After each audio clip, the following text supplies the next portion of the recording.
A Manhattan jury on Tuesday found former President Donald J. Trump liable for sexually abusing and defaming E. Jean Carroll and awarded her $5 million in damages.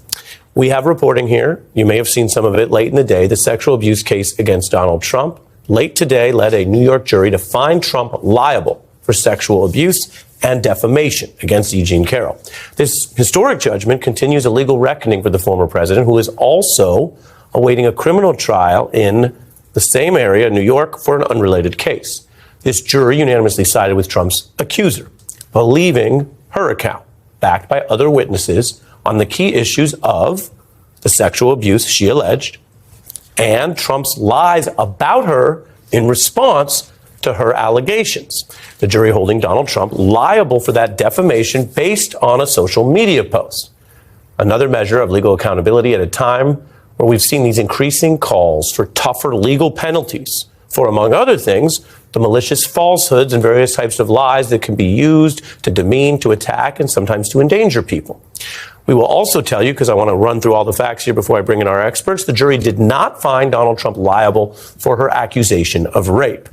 This new judgment, which again broke late today and is our top story as we juggle the breaking news, includes a hefty penalty. It's the kind of damages judgment that would actually bankrupt most people. About $5 million totaled up. It's a sum that is not likely to impact Donald Trump financially as much as this new precedent today that he has now been found to be a sexual abuser by a jury of his peers under the civil standard. Now that's the legal outcome. Carroll sought that exact outcome through this process. She did not speak publicly when leaving court today with her lawyer. She did release a statement. But what does this all mean beyond the person who won the case, Carroll? That's one piece of this. But what does it all mean for Trump or even for American society? Well, there's no single answer to that large question amidst this breaking news. As I mentioned, tonight we have expert guests who will weigh in, and coming up later this hour, we'll be joined by a veteran journalist who ended up testifying on Carroll's side in this case. She was on the stand last week, taking a vow to tell the truth under oath about Carroll and her assertions. So we will hear all of those views, but we do know that this revitalized feminist and Me Too movement directly was a response to Donald Trump's conduct, to his sexism, to the 2016 election where he became president through the Electoral College. It is also, of course, a response and a reckoning for historic and structural inequities that still endure, some of which were highlighted in this trial. And we know that a legal system which systematically underreports, undercounts, and underenforces violence against women has now, at this late hour, started sifting through the public and infamous claims by Donald Trump about, in his words, his own conduct, which has now been deemed sexual assault by this jury. And this is the first time for that.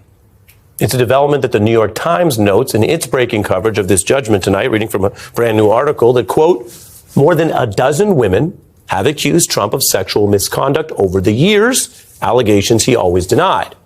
Carroll's case is the first such claim to be successfully tested before a jury. As the Times reports, this was the first such test today. Carroll passed and Trump failed. As promised, we are now joined by our experts on this breaking news story. Jill Filipovic is a lawyer, a journalist, and the author of The H Spot, The Feminist Pursuit of Happiness. Nancy Erica Smith is a civil rights attorney who's represented Gretchen Carlson against Fox News and handled these kinds of cases.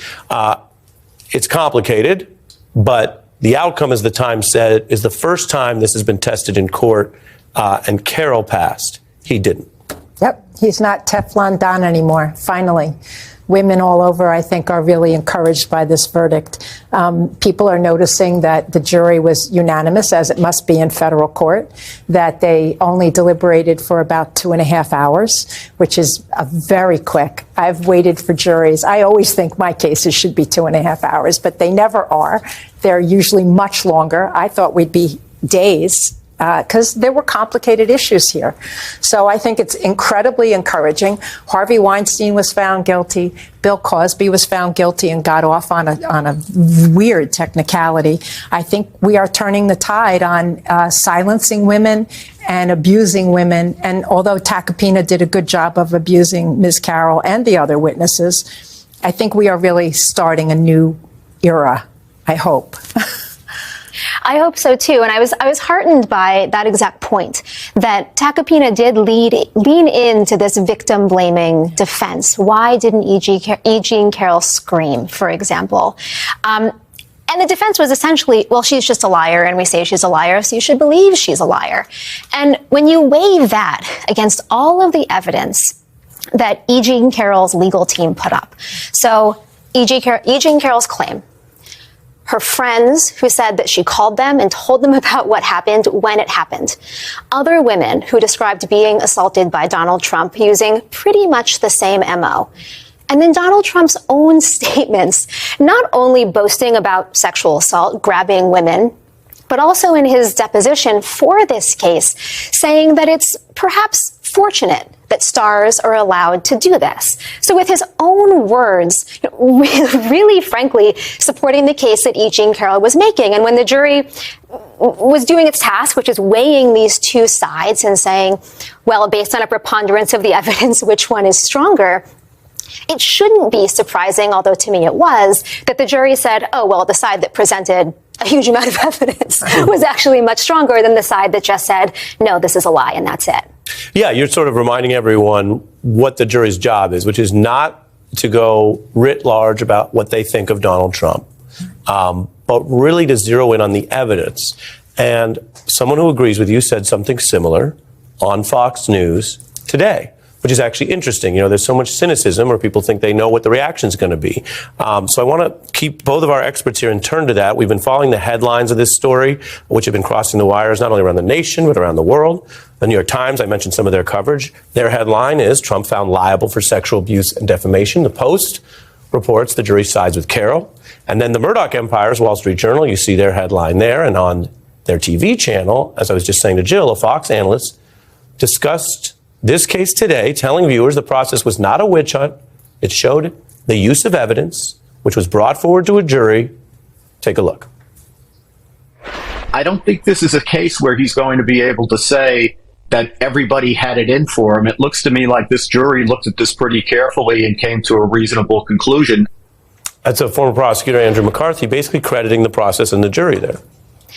And I think that's right. I think at this point, one thing that certainly the Republican Party needs to be asking itself is that with Trump sexual misconduct allegations back at the top of the news, with women still absolutely livid about Roe v. Wade being overturned by a Supreme Court with justices appointed by Donald Trump, with this confluence of events, is Donald Trump the horse that they really want to bet on in 2024.